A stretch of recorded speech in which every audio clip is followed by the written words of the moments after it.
Hey guys, and welcome to the Hobby News. Well, this is something. It's a pretty monumental occasion for sure. I used to work for Games Workshop back in the day, back in the late 90s, early 2000s, kind of like the golden era of Games Workshop, at least here in Australia and most places around the world, especially for the major game systems. It saw the release of all the new multi-part plastic kits, everything we know and love today, or mostly love anyway. You know, the Rhino, the Land Raider, multi-part tactical squad, for Space Marines, in fantasy, the Chaos range, the ones that we know of today, that design, they were all released back then. I mean, so many iconic plastic kits were all released at that time. It was a really, really cool time to be working for the company. It was a great privilege and a lot of fun.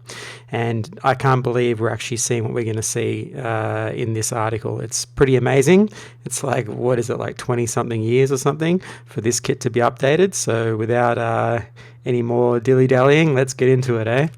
So here we go. The Orks are finally getting an updated Ork box. It's crazy. So the legend of the Great War Squig and the only Ork stubborn enough to ride it. So that's the main part of it. But what they sneakily did, because there was some sort of leak or something, they decided to fess up to it. We have right here a new multi-part, well, hopefully multi-part. I don't know if it is multi-part, but at least a new design for your Ork boys. So both the Orks with the choppers and the sluggers and your shooter boys. So this is pretty amazing. So as I said, I saw these guys get released, the original kit. It was a really cool time. And to be back in the hobby again and see this getting updated is kind of like a time warp for me. It's cool, and I think every Ork player out there, or even just Games Workshop fans or hobbyists, in general, should be pretty happy that this is happening. It's such a iconic, I guess, design for Games Workshop. The Orks that they have is, very much distinctly theirs. It's based on those that English soccer hooligan kind of idea, and no other fantasy world or whatever does Orks quite like Games Workshop does. And even if you don't play them or whatever, I think everyone has a soft spot for these guys. They're just. Every Ork player always has fun, like when you're at the club or you're at a tournament or you're in the Games Workshop store or whatever, the Ork player is always the one having fun, whether they're winning or losing. It's always one of those things. It attracts a certain type of player, right? And it's so wonderful to see these things getting redone. So we'll come back to this in a sec, but let's go and see what this article's about, and we'll come back and finish up on that, because that's a pretty awesome thing to see happen. So we'll come up at the top here. So what do we got? So the legend, of the great white squig and the only Ork stubborn enough to ride it. Here we go. So welcome back to Here We Go, our regular article series looking at upcoming releases for everyone's favourite greenskin hooligans. Yep, the hooligans. It may come as no surprise that the accurate accounts of Ork history are hard to nail down, as they have little patience for writing things down, and few greenskins live long enough to pass on what stories and legends exist. Some tales, however, strike such a chord with more traditionalist snakebite clan that they spread like wildfire across the galaxy. From war to war, the legend of the Great White Squig is one of these. So that's really cool. So it's almost like a shark-like squig. I really like this idea. I think it's a very it's really apt for this type of model to have this kind of design. Looks really cool. And then we come down here and we get a bit of artwork as well. Known by many names before it came into the possession of its current rider, the Great White Squig is widely regarded as the most belligerent, vicious, and savage squigosaur to ever crawl from the spawning grounds.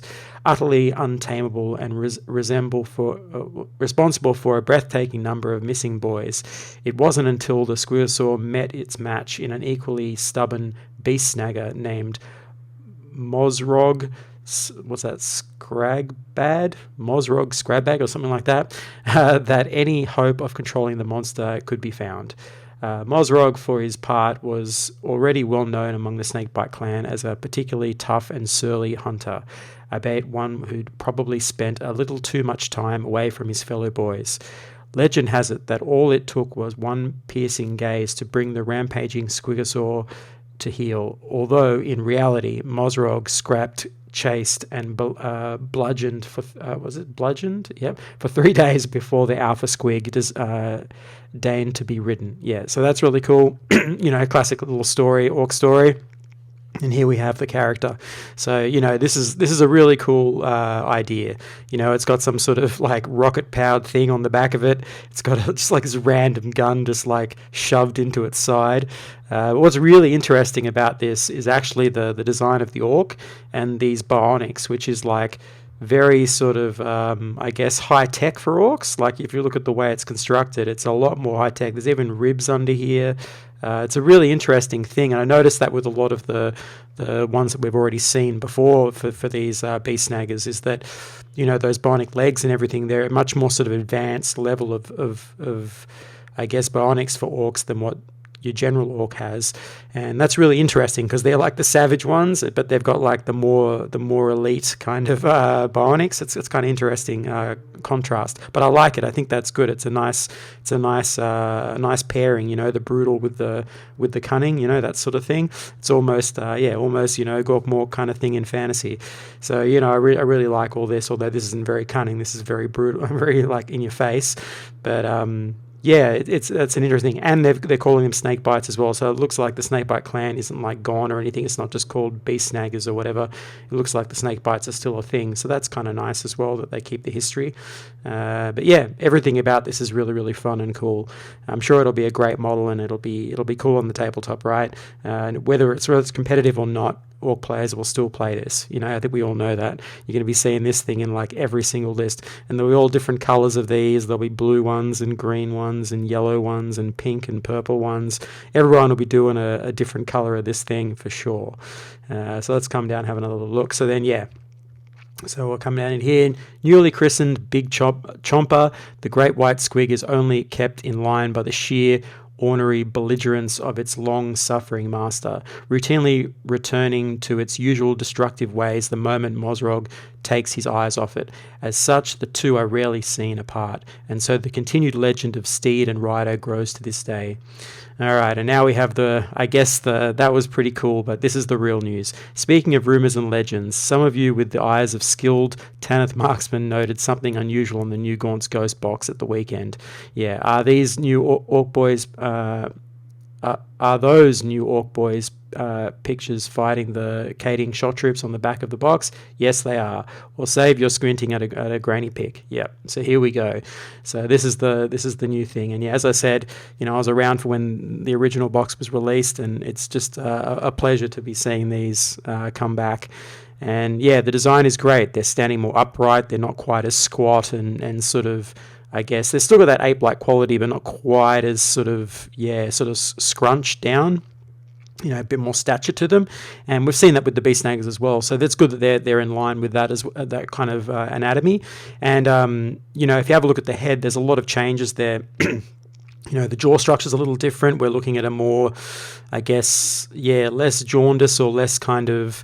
That's more to do with the sculpting, I think, and the level of technology for the plastics back then. It's more like a heavy cut line that you'd see in these on the earlier ones, and this is more sort of soft transitions and more realistic. The ears as well, but the main thing we're seeing here is a cranium. So in the old ones, it's basically flat on top, and here we're seeing an actual bit of skull coming through, and just giving them a bit more presence, a bit more real anatomy. It just makes them look like there's actually something behind those eyes. They've got a bit of a brain happening behind there, and it gives them a much more, I think, I guess, more savage and vicious look, and something that's actually scary.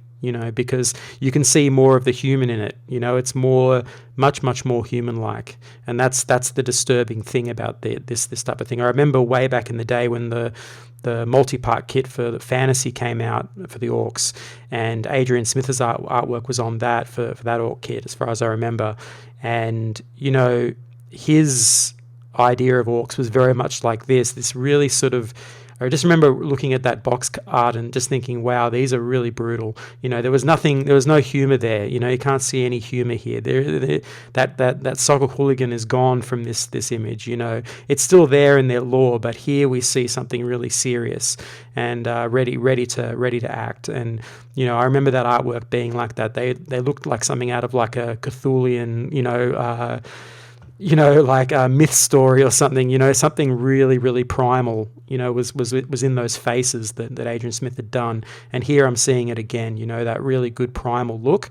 And I think that's just the little addition of a bit more skull, the jaw being redefined there in a slightly more naturalistic way, less cut lines on the face. So we're seeing a bit more of a smooth transition.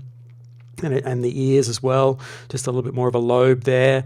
Everything about this is looking really, really cool, and I can't wait to see some of the bigger bosses and all of that, and how they work this kind of anatomy further into the different sizes of orc. It's a really, really cool thing, and as we're seeing in AOS right now, the new AOS 3, we're seeing a lot of new orc designs coming for that as well, and definitely a more serious tone for orcs generally. In fact, the whole game system is, I guess, pushing a bit more of that dark theme, just to bring it back a little bit. And I think that's cool because that's its roots, right? It's a dark fantasy kind of setting, a grimdark setting. They're the brand that sort of coined that phrase, and it's nice to see that happening for the orc. So anyway, that's just all I wanted to let you know, is that they're definitely coming, and it's going to be, I think, really, really cool for orc players this year. They should have huge number of new things to muck around with, and hopefully they'll be competitive. I really hope so, because it'd be nice to see orcs on top for once.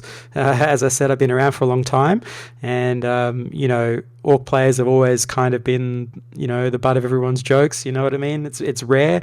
I can only remember of like a few times in its history where they've been really competitive, and usually it's like 1 or 2 units in the army, like an orc war boss on bike or something, or those kinds of things. They can be really competitive, but the army as a whole has never really been able to stand on top, and it'd be nice to see it just once. So anyway, that's all I got to say on this. It's going to be exciting times. Hope you've enjoyed this. Please hit that like button, subscribe button if you've liked it, and I guess I'll catch you on the next one.